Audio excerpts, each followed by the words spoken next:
let's talk about detail. Let's talk about imagery. Let's talk about specificity. Right?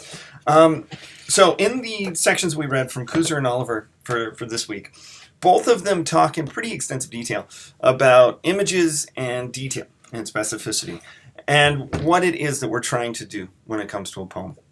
And I think this is important, and this is something I think I've talked to you about before, but it bears repeating.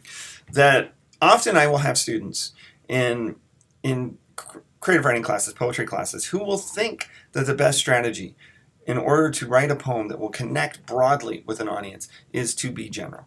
That I don't want to make very specific points throughout my poem because I don't think people will be able to connect with that, they'll say.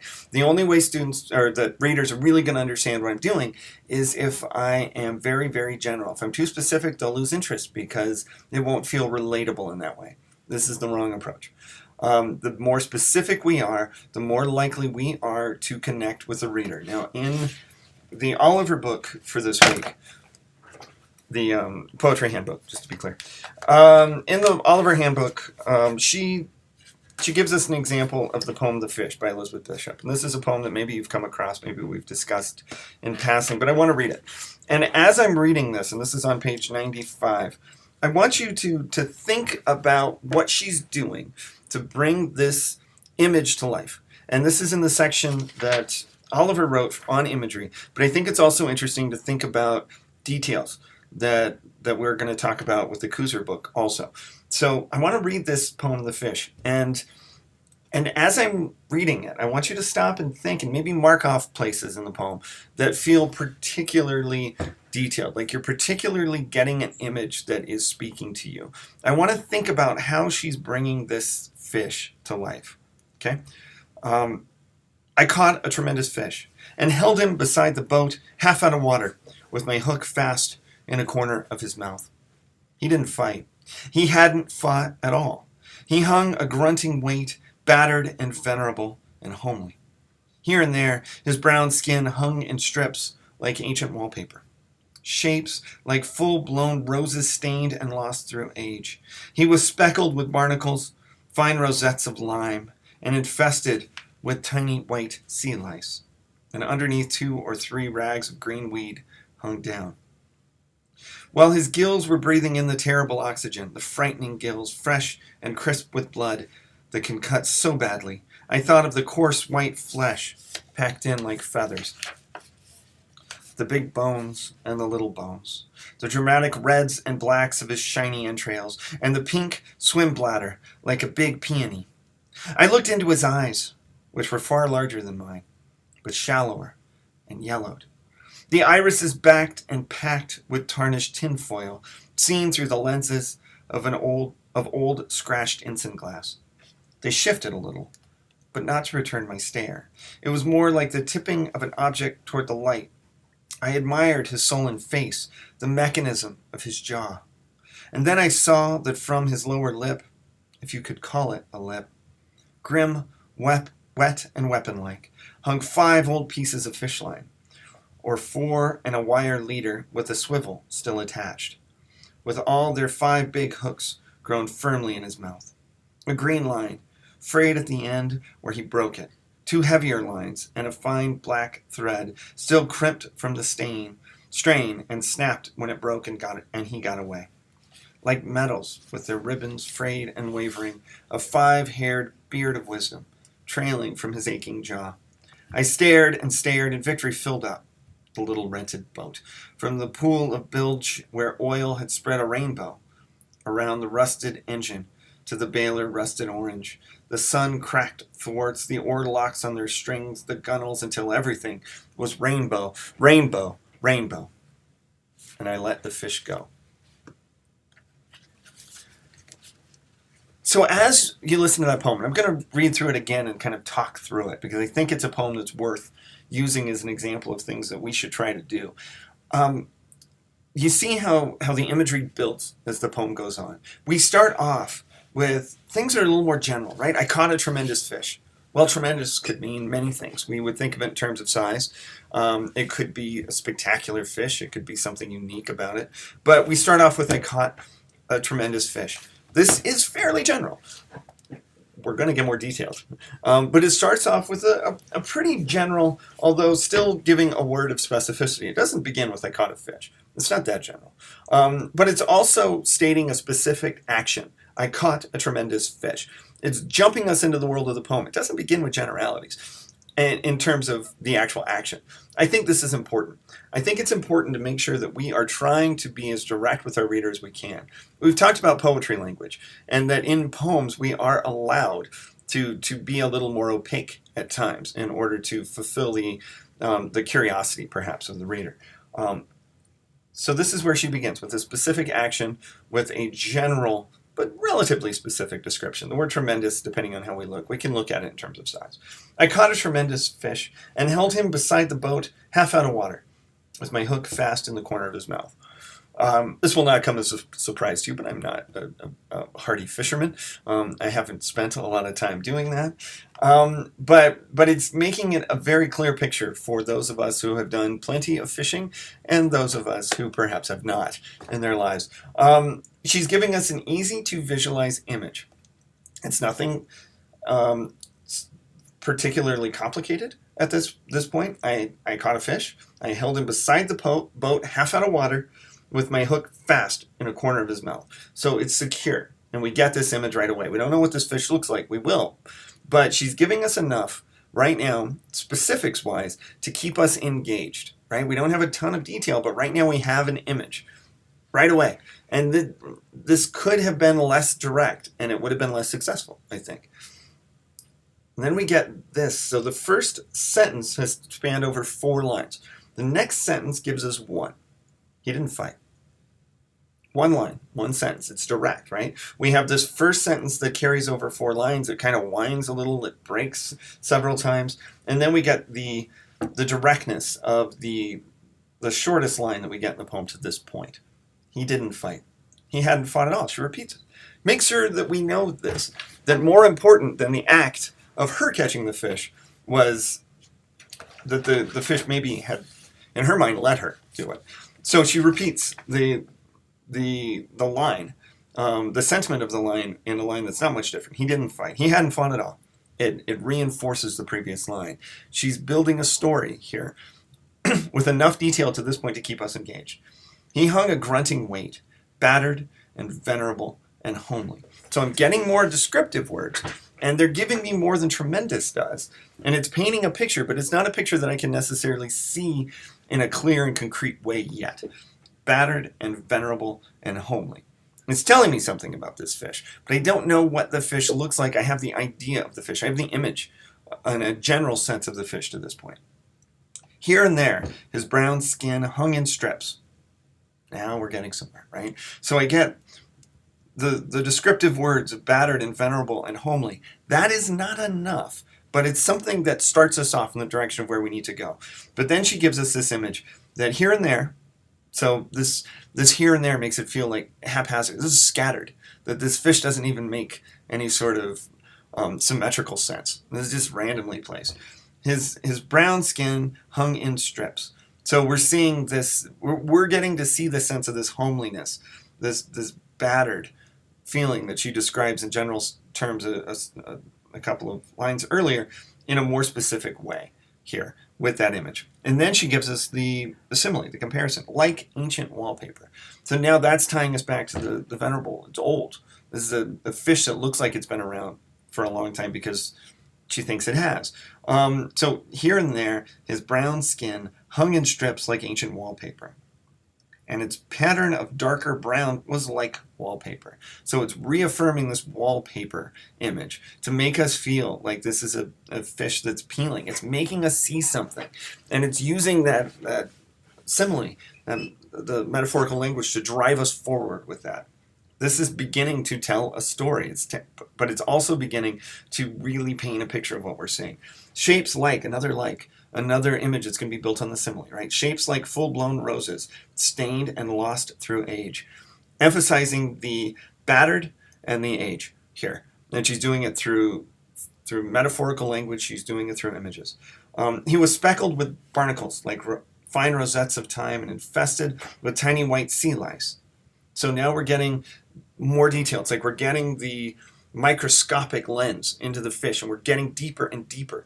This is how we want to do this as best we can, that we want our reader to see what's happening. But we've all read a lot of literature from like the Victorian era, and I'm not disrespecting the Victorian era here, but when I'm reading a novel, let's use Dickens. If I'm reading a Dickens novel, by the 4th page when I'm getting a description of a character's left ear, I'm a little bit out of it.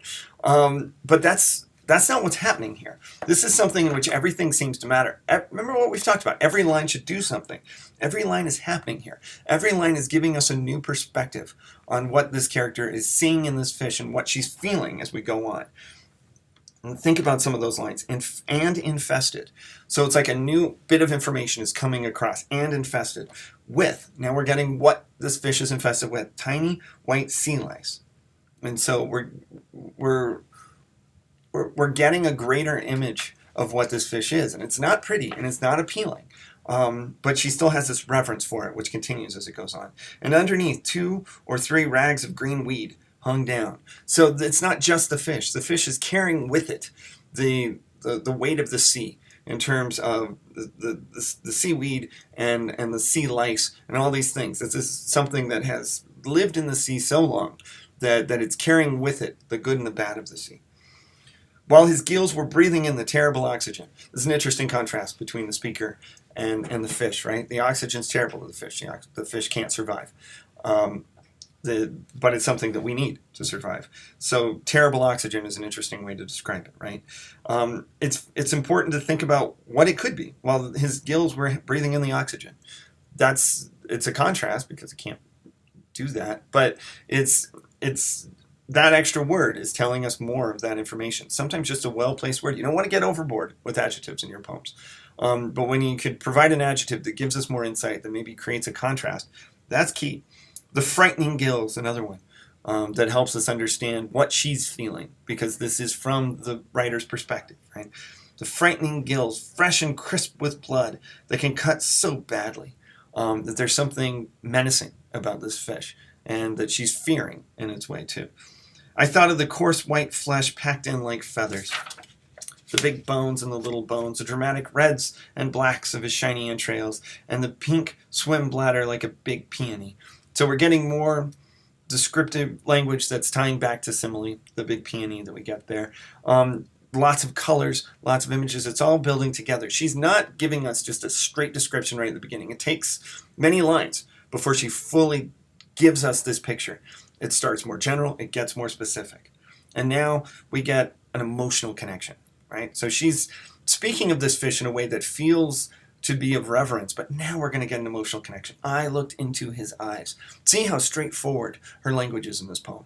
It's descriptive, it's detailed, but it's straightforward. I looked into his eyes, which were far larger than mine. So she feels this moment of kinship. I looked into his eyes. You don't do that just with anybody. You don't think about it with just anybody. There's the implication that he's looking back in hers just by the statement. But then there's a difference, right? They were far larger than mine. So we're not the same, but shallower and yellowed. The iris is backed and packed with tarnished tinfoil, seen through the lenses of old scratch Innis glass. We're getting more detailed in our description. And she's showing us where. She's not just saying his eyes looked like this. She's saying I looked in his eyes. I wanted to understand this creature. And this is how I began to understand it. And she's trying to understand it through the way that she's tried to understand this creature throughout this poem, which is through descriptive language. They shifted a little, so the eyes move a little, but not to return my stare. This is not a reciprocated relationship. It's not like the fish is trying to figure her out and she's figuring it out. That's not what's happening, right? They shifted a little, but not to return my stare. It was more like the tipping of an object toward the light. So the fish is not interested in her. The fish is trying to figure out maybe what's going on. Maybe the fish is just reacting. That this is just what this fish does. It just reacts. It's an impulsive, instinctive maybe impulsive is not the right word, but instinctual. I admired his solemn face, the mechanism of his jaw. So again, it's that admiration. This is the speaker's holding the fish up, staring at it, admiring, and slightly horrified by it, right? I admired his sullen face, the mechanism of his jaw. And then I saw that from his lower lip if you could call it a lip. Again, the it's this grotesque is still there. This sort of dehumanizing, which of course it's a fish, it should be dehumanized. But she's trying to put it in human terms, but then she pushes back, right? From his lower lip, you can't call it a lip. It's not really a lip. But grim, wet, weapon-like. Again, there's that menace. She does this a few times. These three descriptive words, kind of bop, bop, bop. We get it here. Grim, wet, and weapon-like. We got it earlier with the description of battered, venerable, and homely. She does this a few times in threes to really emphasize what's going on with it. Grim, wet, and weapon-like hung 5 old pieces of fish line. So now we get the description of not just the physical nature of the fish in terms of what it is and what it's carried from the sea, but what we've given to it from above, that it's also had to carry with it. This is a fish with the weight of everything. And now it's got the fish line hung from its mouth. Representing what? The near misses, the escapes. Or 4 and a wire leader with the swivel still attached. So it looks like that. She then specifies, well, I guess it's this. It's like she's assessing the situation as it goes on. With all their 5 big hooks grown firmly in its mouth, in the mouth. In his mouth, I'm sorry. This is emphasizing then the age, the venerable nature of this. We get the word old several times. This is a fish that's been around, that it has assimilated these lines into its mouth. A green line frayed at the end where he broke it. 2 heavier lines and a fine black thread still crimped from the strain and snapped when it broke and he got away. So she's admiring this fish, and now she has more reason to admire this fish. This fish is a survivor. And so she's seeing these medals, as we're going to call them in a second, that represent all the successes that he's had in surviving. Like medals with their ribbons, frayed and wavering. Again, we're getting more descriptive language. It's going from the physical, biological nature of the fish to the stuff that is not organic to the fish, but is still represented here. Frayed and wavering, a 5-haired beard of wisdom trailing from his aching jaw. Aching, she didn't know it's aching. She's putting herself on this. She's representing this fish to be something else, and she's using this imagery to create that. The fish is an image, right? I stared and stared, and victory filled up the little rented boat. This is interesting, right? I stared and stared. So it's emphasizing the continual nature. This isn't just staring. This is continuing to stare. This is taking a while, and she's emphasizing that to us. I stared, and victory filled up the little rented boat. From the pool of bilge where oil had spread a rainbow around the rusted engine to the baler rusted orange. So we're getting a sense of the boat now. She's giving us a description of everything, not herself, but the fish, what the fish is carrying, now where we are physically, to the sun-cracked thwarts. The sun-cracked thwarts, the oarlocks are their strings, the gunnels, until everything was rainbow, rainbow, rainbow. Exclamation point, right? She's giving us an interesting amount of repetition here in these final 15 lines. Stared and stared. There's the 3 thes that begin the 5th from the last line until the 3rd from the last line. That we're getting a repetition with that. We get the rainbow, rainbow, rainbow. Exclamation point. There's an enthusiasm and energy that she's giving to us. And I let the fish go. Think about the simplicity of the language at the end and the beginning. I caught a tremendous fish and I let the fish go. That's the story of this poem. Right? It's the first line and the last line. It tells the whole story. I caught a tremendous fish, and I let the fish go. But in between that, we have all of these details, all of these images that are calling us in, that are pulling this whole thing together. I wanted to start by talking about that, because this is how we do it. You want to make sure when you're creating your poems that you don't get caught up in trying to be too vague, that you're not afraid to use detail. I think sometimes in poems we feel like our most important goal needs to be sounding like a poem. You can do both. You can sound like a poem and also be detailed. Too often we end up with poems that are maybe emphasizing their sing-songiness a little more than they need to, and at the expense of creating good specific details. So we need to make sure we get those good particular details. Jumping back just a few pages in the book here. The language of the poem is the language of particulars. That's how Oliver begins this section on page 92. The language of particulars. That's detail, that's specifics, right? Without it, poetry may still be wise, but it would surely be pallid. There wouldn't be much to it, right? It would be thin. It would just not have anything carrying it. You might have a poem that would have a nice sentiment. It would have maybe a nice language. But it wouldn't have anything that would make me feel like, oh, I'm carrying this with me. Think of the things that you carry with you after you read a book or you watch a movie or something like that. It usually isn't going to be something that's just wise. It's going to be something that has earned that wisdom. I don't usually just carry with me the philosophy of something. I want to see that philosophy in action. Can I talk about Empire Strikes Back? Of course I can, because no one's here to tell me I can't. I was recently reading something that asked me what my... It wasn't me personally. It was on the internet. It asked everybody. I'm very self-important. I said it asked me. It asked me personally. It said, hey, Jason, or anyone else reading this post, what's your favorite scene ever in a movie? And I don't know. But I came up with an answer, or else this would be a really terrible anecdote to have interrupted this discussion with. But I thought about it. My favorite moment in a movie is probably in Empire Strikes Back, when Han Solo and Princess Leia are in the Millennium Falcon, and they go through the asteroid field. I love it. It's exciting. It still holds up. I mean, maybe it looks terrible by 2019 standards, but it looks pretty great by 1980 standards, and it still holds up. And it's exciting, and it tells a story, and it tells us about these characters and the way they respond.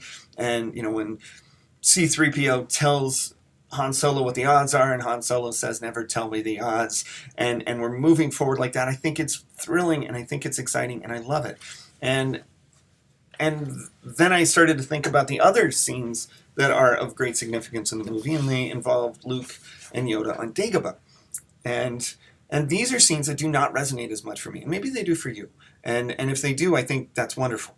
But to me, they don't, because it feels like it's a whole lot of philosophical language that's fun to quote, but it's not as fun to watch for me. That I don't feel like I'm having the same resonance of feeling like I'm in the moment as I do when I'm watching Han Solo fly through an asteroid field that he shouldn't possibly be able to get through. So to me, philosophy in language, in poetry, is important, but it's got to be earned through specificity and, as we're talking about here, particulars, to use Oliver's words. It is the detailed sensory language incorporating images that gives the poem's dash and tenderness and authenticity. This is important, right?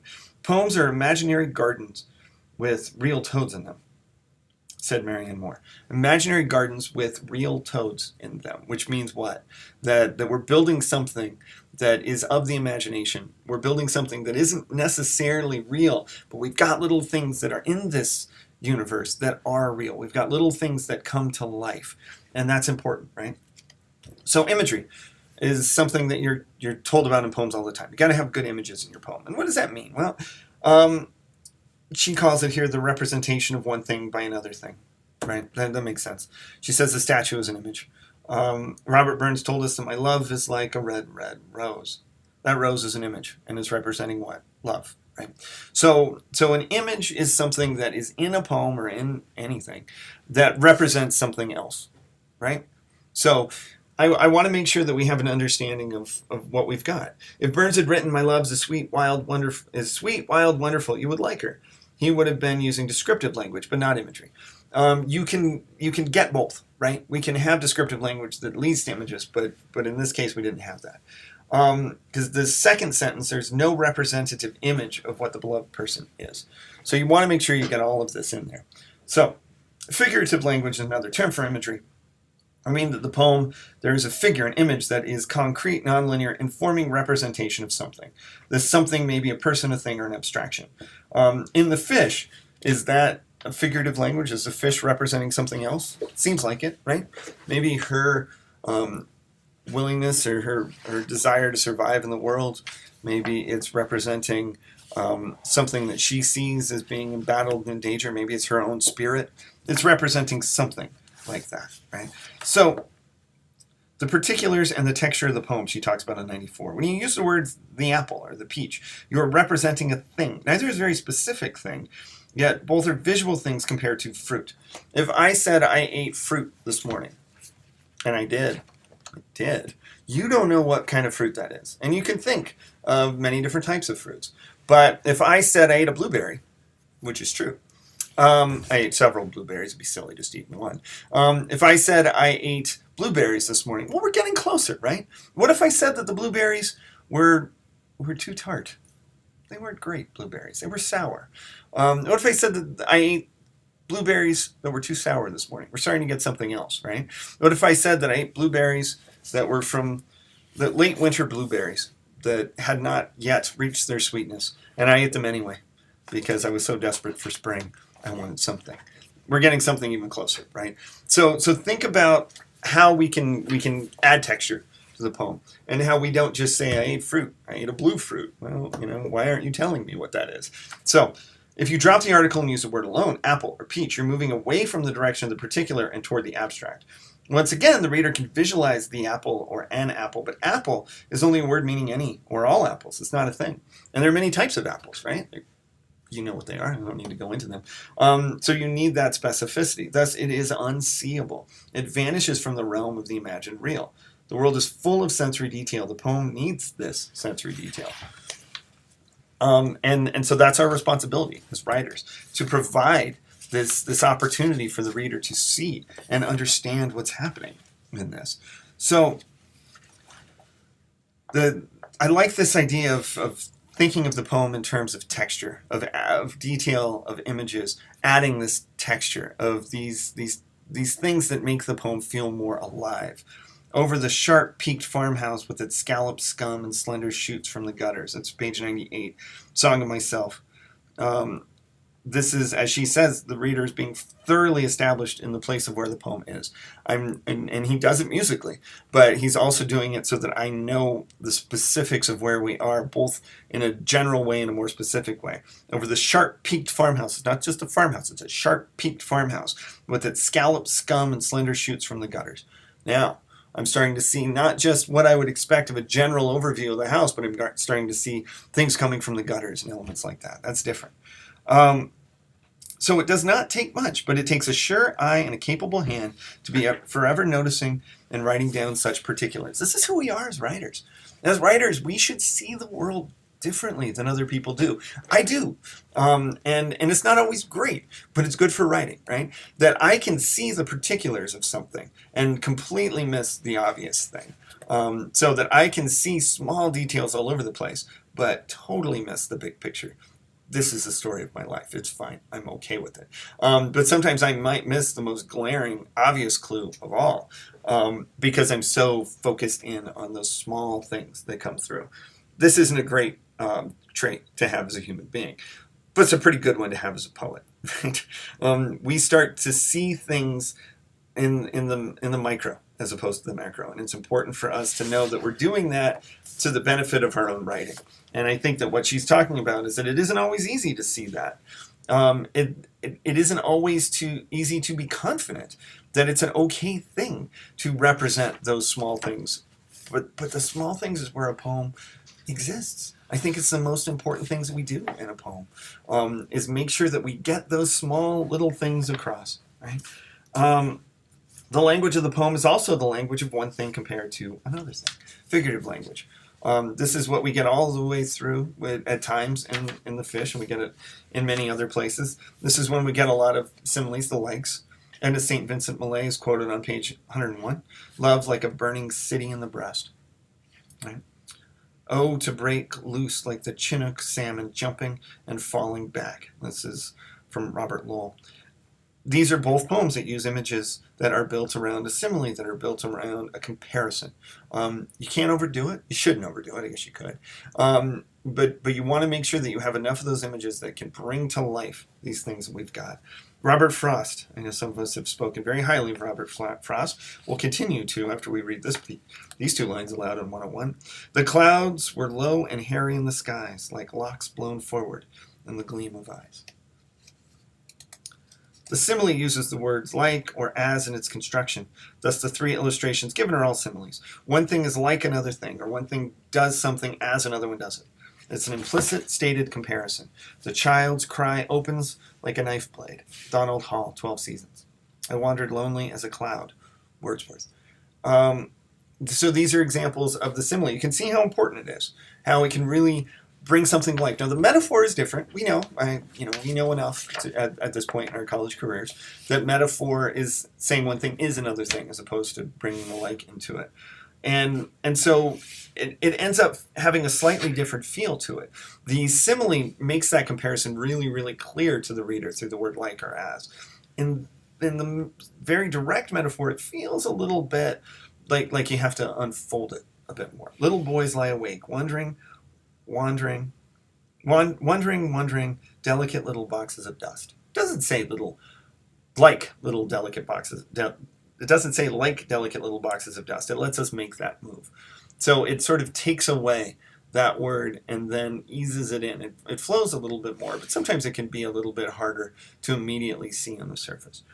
And she balanced in the delight of her thought, a wren happy, tail into the wind, her song trembling the twigs and small branches. That's from Theodore Roethke's Elegy for Jane. When a comparison of two things is generally is repeated and extended throughout a poem, and with repeated instances of imagery, it's called an extended metaphor. When the comparison is particularly unusual or fanciful, it can be called a conceit.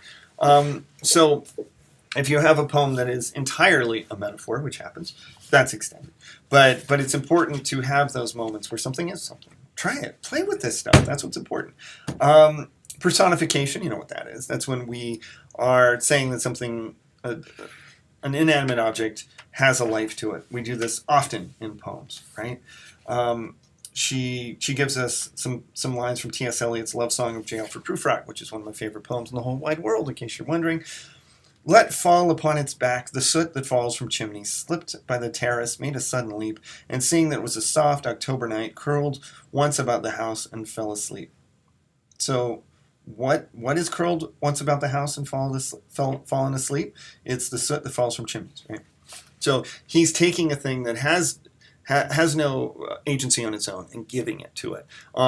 Is something that we see often in poems. And it's not just a matter of personifying an animal or something like that. It's personifying something that is completely inanimate, and in some cases something you'd never even really think would have that sort of presence on its own. So we'll stop there with the Mary Oliver book, but I really wanted us to make sure we have this understanding of what imagery is. And so we can work into the Kuser book and get us started on page 93 with working with detail. And I just want to read the first paragraph here of this section from Kuser because I think it's good. He has such a nice way of feeling like you just have this wise guy talking to you. And it gets a little wordier than the Oliver book, which is so much more efficient in its language. But there's something charming about this one, too. You're talking to somebody who says, those were the good old days. And you ask, so what was so good about them? And they say, well, I don't know. I guess we had a lot of fun. And you say, well, what kind of fun? And they say, oh, no, family picnics and holidays. And you say, give me an example of something fun that happened on a family picnic. And they say, well, okay, I remember one time when Aunt May used termite powder in a layer cake thinking it was sugar. And at that point, the conversation begins to get interesting, right? We have to stop ourselves from being general. We have to stop ourselves from just, oh, that was good, right? We don't want to have a line in a poem that's like, there was an interesting tree. We've got to be the ones to ask, well, what was interesting about it? We have to do that for each other in our workshops, but we also have to do it for ourselves in these moments. We have to make sure that we look at something and we think, oh, am I doing enough? So when you're going through the revision process, and we will talk more about that as the semester goes on, but as we're going through the revision process, we have to stop ourselves. Like, oh, okay, I've just said this thing was good or interesting. What does that mean? What am I really wanting to get at with this description? And that's where detail can come in. This is why it's so important. And he has a section in here that's titled Paying Attention. That one of the things that we have to do is make sure that we are paying attention. It's what we talked about just a little bit ago, about the importance of seeing things that maybe the rest of the world wouldn't see. Why do we need poets if they're saying the same things that everyone else is saying about a situation? There's no need for that. Why do we need any artist who's looking at things in the same way that I would look at them? There's no real value to that. What I need instead is somebody who's seeing things differently, who's able to pay attention to what's going on and saying something that I didn't expect. Right? That's why we can all write and I'm not saying we should, but we could write 20 poems about the same object, and we would, or the same event, and we would have 20 different perspectives, and they would all be unique, and they would all be different, and they would all matter. And I think that that's something that is extremely important about what we can do here. So as this section goes on in working with detail, he continues to show examples, and we've already read some poems aloud, so we don't necessarily need to do any more of that here. But he talks more about the specifics and how details can bring things to life. And so what I want you to get out of this discussion today and out of this reading is what you can do. I want you to go back and look at a poem that you've written and figure out places in which it could be more detailed. I want you to write something new in which you are emphasizing the specifics and the detail and the particulars in a way that maybe you wouldn't normally push yourself toward it. Maybe this won't end up being a poem that you'll want to share with anybody. That's fine. Some poems aren't. But what it will be is something that's kind of pushing you into a direction. There's a lot of us that don't like this, that we feel uncomfortable. I like poems to be about ideas, but there are things that can represent ideas too. There are ideas that can be better understood through things. We can have things and ideas in our poems. That's great. So what's important here is that we think about how we can use imagery, specific imagery, details, to help better understand whatever the emotional or intellectual stakes of a poem are. So I hope you've enjoyed these sections. I think these are really good ones that worked well together this week. Let's keep working on things. I want to hear some feedback from you. I'd love to hear from you about your take on these sections and what I've talked about today in terms of imagery. How much do you use detail, specificity in your poems? Is it something that is hard for you? Is it something that comes easily? I'd love to talk to you. I'd love for you to talk to me about the way that you view concrete details in your poems. If it feels like something that is a natural fit or not. Is it something that you're working on? Is it something that you are kind of pushing back against? Let me know. I'd love to hear more. So let's keep the conversation going below in the comments. Again, I'm glad to be back. I'm glad to have you all back from spring break. I look forward to seeing you in person soon. But until then, let's have our conversations through Canvas, and I'll look forward to that too. Thanks, everybody, and have a great week.